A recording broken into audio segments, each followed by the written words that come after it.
But now we can say publicly something that we heard in confidence because now it's public.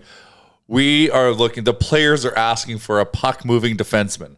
The players are? Yep. Friedman said today on the Jeff Merrick show that the players, he said the top players are asking for a puck mover, not a guy who goes glassing out. So they want Karlsson. And it got me thinking, do you think it's just a coincidence that McDavid and Draisaitl almost exclusively played with Erik Karlsson at the All-Star game? No way. That was them sending a message, I think.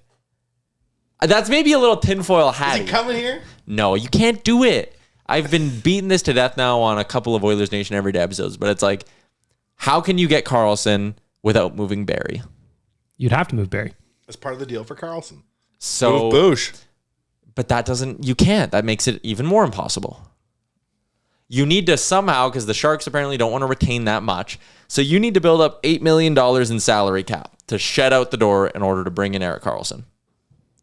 So either you're moving Barrie and Puljujarvi, or you're moving like all three of Foegele, Puljujarvi, and Yamamoto. And then you have no money to fill those three spots you just created in your lineup. Like, it's just, I don't know, man. You got to get them half retained.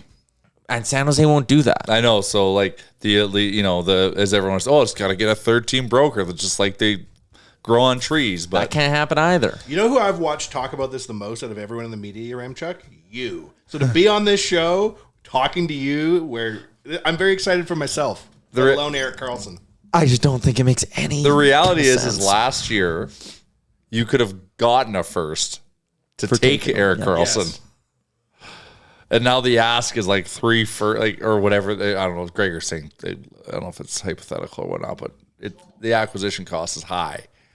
So that's what I'm saying. Like, I'm not saying Chychrun is a puck moving defenseman by any stretch, but like, he's got a guy at 4.6 for 2 years as opposed to a guy that's at 11.5 for 4. I feel like you're personally insulted he's not an Oiler at this point. You've been beating the drum. No, I'm okay. Like incensed. My stance is I'm okay if we don't get Chychrun, but what did we do instead? Nothing. That's what I need to know, and I won't know that for a little while longer. What and you're that's going to tell me is the Griffin Reinhart trade, which will still surprise you.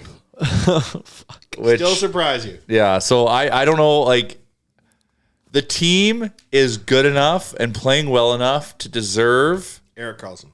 Lineup bolstering. Yes, I agree. They deserve it. GM now owes this to the players. Now, what GM does is going to tell me how I'm going to feel and how I'm going to act after the deadline.